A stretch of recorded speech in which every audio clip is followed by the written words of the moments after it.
Time Cut has just been released on Netflix, and with it being around Halloween, it's definitely slasher season. Focused on Lucy, a girl from 2024 who felt like her life was all about living in the shadow of her dead sister Summer, who died on April 18, 2003. We saw her end up going back in time and, without originally meaning to, trying to prevent her sister, who she never met, from being killed by the Sweetly Slasher, a serial killer that plagued the town in the early noughties and made the events live long in the memory of the residents even 20 years later, with the identity of the killer being a twist and the ending being something that was a bit of a strange one. Let's jump into the video and break down this Halloween Netflix special. Here is a review of Time Cuts and the ending explained. Just to let you know, this video will contain spoilers. The ending explained.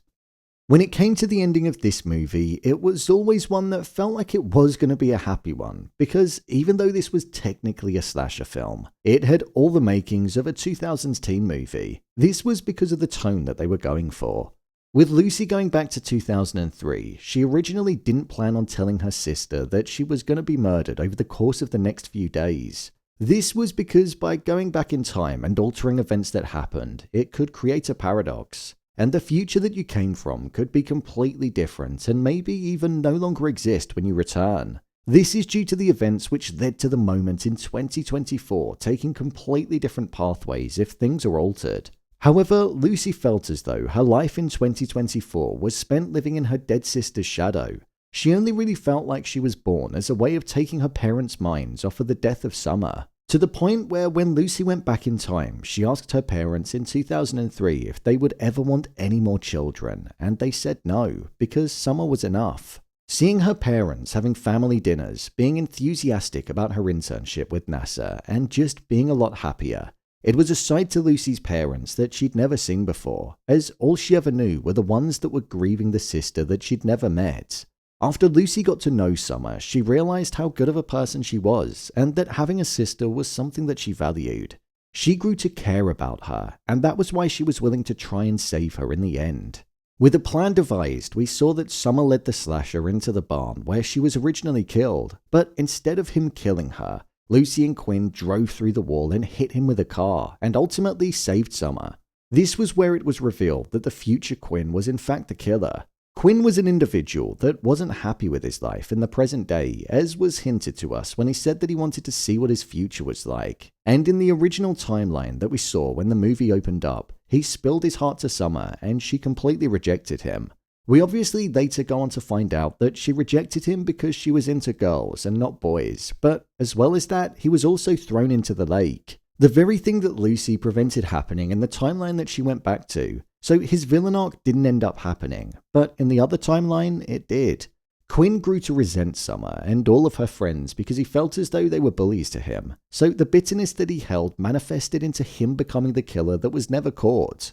He was also never caught because he disappeared in time after carrying out the murders. That was his original plan. However, with the future Quinn arriving at the house and revealing why he became the killer, Lucy dragged him into the time machine, which she got the antimatter for, and took him to 2024. Whilst she was there, she killed him, and she found a canister of antimatter, meaning that if she ever wanted to go back to 2003, she'd be able to.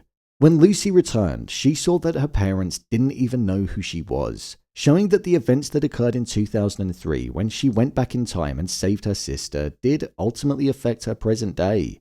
Lucy no longer existed in the eyes of her parents as they never went on to have her because Summer stayed alive and didn't die. So they didn't mourn her and feel like they needed to fill in that gap with another child. Due to her life having even less meaning in 2024, she decided to go back to 2003 and live out her life in that time period alongside her sister Summer.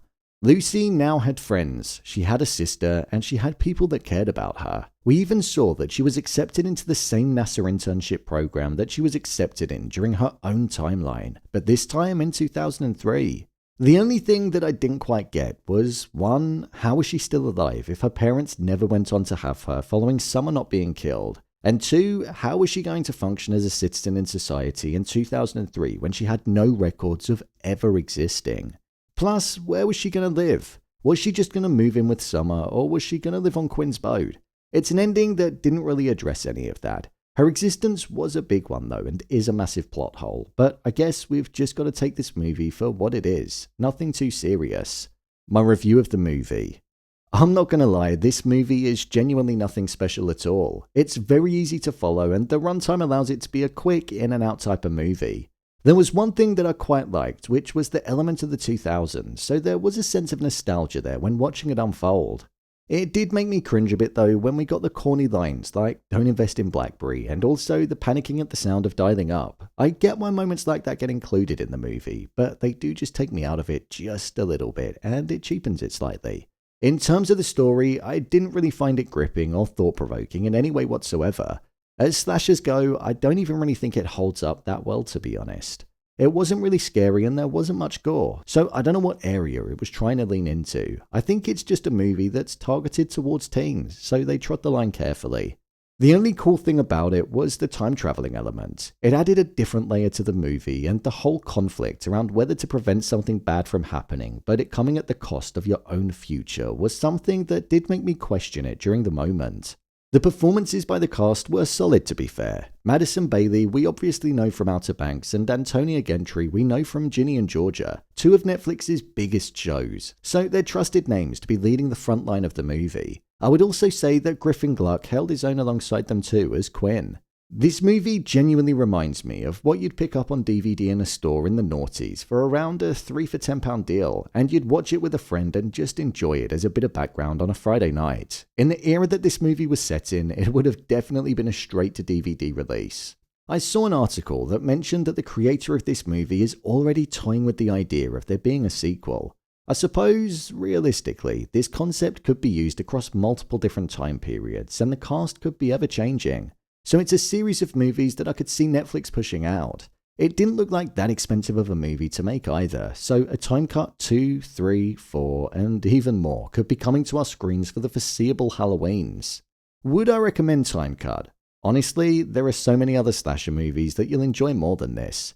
The concept was pretty cool, but there were just questions at the end that went against the time travel lore that was previously spoken about by Quinn. So it didn't quite make sense. It's only an hour and a half, so it's not actually that much of a time commitment if you're feeling like you fancy giving it a watch. Just don't blame me if you don't like it.